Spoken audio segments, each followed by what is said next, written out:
Je crois que tu as un des poulaillers les plus luxueux de France. Les plus luxueux. En tout cas, les plus optimisés pour moi. C'est vrai que voilà, j'ai essayé d'avoir quelque chose qui soit le plus facile à nettoyer, le plus facile à gérer, qui soit le plus, d'un point de vue sanitaire, le plus facile également à nettoyer. Bon, pour du poulailler de particulier, quoi. T'as combien de poules? Là, actuellement, j'en ai 12. J'en ai 12. Je vais en rajouter 8 là dans pas longtemps. Mais ouais, je ne suis jamais à plus qu'une vingtaine de poules. Ça me suffit largement pour notre consommation d'œufs. Et on a du surplus et on en partage avec les voisins, etc., quoi. Je vais faire semblant de ne pas savoir, mais ayant vu une de tes stories, un de tes réels, est-ce que tu t'en sors avec les poux rouges? Du coup, tu savais pas ça?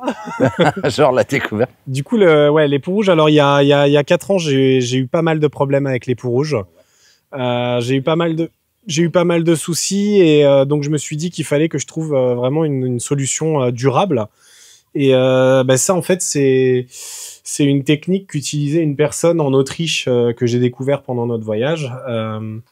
Donc en fait, si tu veux, les poux rouges, donc il y a différents types de poux, hein, des poux malophages, des poux qui sont plutôt noirs, plus d'autres qui sont plutôt blancs, et il y a les fameux poux rouges. Les poux rouges, ils restent sur la poule pendant la nuit, c'est-à-dire qu'ils viennent pendant la nuit des interstices de ton poulailler sur les perchoirs pour monter sur la poule depuis leurs pattes. Et ils viennent bouffer en fait le sang de la poule toute la nuit. Le matin, les poux rouges retournent dans leurs interstices et les poules continuent leur vie. Moi, je me suis dit comment réussir donc à faire ça. Je vais faire exactement comme Xavier que j'ai rencontré donc du coup en Autriche pendant notre tour du monde en stop. Lui, il avait mis dans son poulailler. En fait, le principe, c'est que les perchoirs doivent être légèrement surélevés au-dessus d'un petit godet d'huile. Donc ça, c'est une boîte de thon de récup, quoi. Donc en fait, c'est très simple parce que les poux rouges donc sont sur le mur, vont vouloir venir sur la poule pendant la nuit, donc vont avancer le long en fait de l'équerre. Ils vont rentrer là dans le godet et en fait, je mets de l'huile à l'intérieur et les poux rouges se noient. Donc ils n'arrivent pas à atteindre les poules qui sont sur le perchoir. Alors je sais qu'il y a des gens qui vont me dire que le perchoir il n'est pas au bon diamètre, etc., que c'est censé être plus fin. Pour le moment, mes poules n'ont aucun problème, ça fait des années, tout va très bien. Elles te l'ont dit. Voilà, elles me l'ont dit. Je les regarde et elles me le confirment. T'inquiète. Et j'ai carrelé ce poulailler. Pourquoi? Parce que bon, déjà c'est du carrelage de récupération, hein, à 4,50 € le mètre carré, donc j'ai carrelé peut-être 5 mètres carrés, donc ça m'a vraiment coûté pas grand-chose. Et c'est d'ailleurs pour ça que c'est un petit peu sale, parce que j'ai vraiment carrelé à la va-vite. Mais ça me permet d'avoir une surface qui soit complètement lisse et facilement lessivable au Karcher. Donc je nettoie mon poulailler très rapidement avec un coup de Karcher sur toutes les parois, il y a tout qui se nettoie super bien. Donc là, j'ai limité la possibilité d'avoir des poux. C'est une technique qui est radicale, vraiment, c'est-à-dire que tu nettoies ton mur, tu mets le système de godet d'huile, tu réduis, mais drastiquement, il n'y a plus rien en pression de poux rouge. T'étais envahi avant de le faire? Ah, j'étais envahi avant de le faire. C'était dramatique. J'avais eu beau tout tester, parce que les gens sont toujours là à te dire « Ouais, il faut tester la terre de diatomée ». J'ai testé de la terre de diatomée, j'ai carrément mis de la terre de diatomée sur des poux rouges pour voir. Ça les a pas empêchés de passer la barrière et de continuer à faire.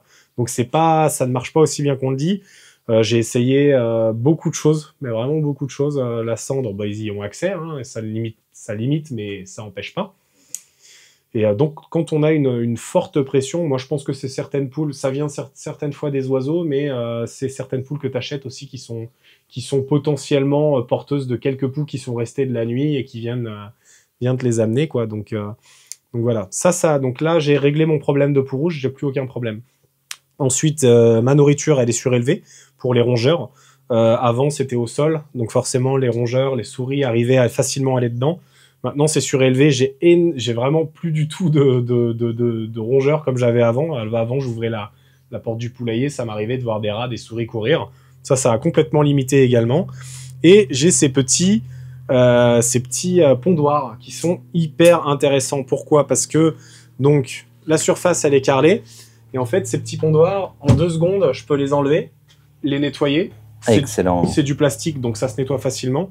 Là, je mets du foin à l'intérieur, et une fois que c'est propre, j'ai plus qu'à le remettre hop, sur le support, et hop, et ça prend 2 secondes à nettoyer, littéralement. Là, s'il y a des caisses par terre, c'est parce que je viens de racheter des nouvelles poules, et pour les habituer à aller dans les pondoirs là, je démarre toujours par des petites caisses. Mais normalement, les caisses ne sont pas là. Elles font toutes leurs œufs à l'intérieur des pondoirs. Donc là, on est sur un système qui, d'un point de vue sanitaire, franchement, pour moi, est vraiment impeccable. Plus rapide à nettoyer aussi. C'est super rapide à nettoyer. Ça me prend vraiment très peu de temps. Je retire le surplus de foin qu'il y a par terre, un petit coup de balai. Je retire les caisses, toutes les caisses du mur. Je passe un coup de jet d'eau, un coup de Karcher quand je veux faire un gros nettoyage. Ça me prend 15 minutes et c'est sanitairement vraiment impeccable derrière, quoi. Et voilà, et donc c'est comment optimiser et passer moins de temps finalement à faire les choses, quoi.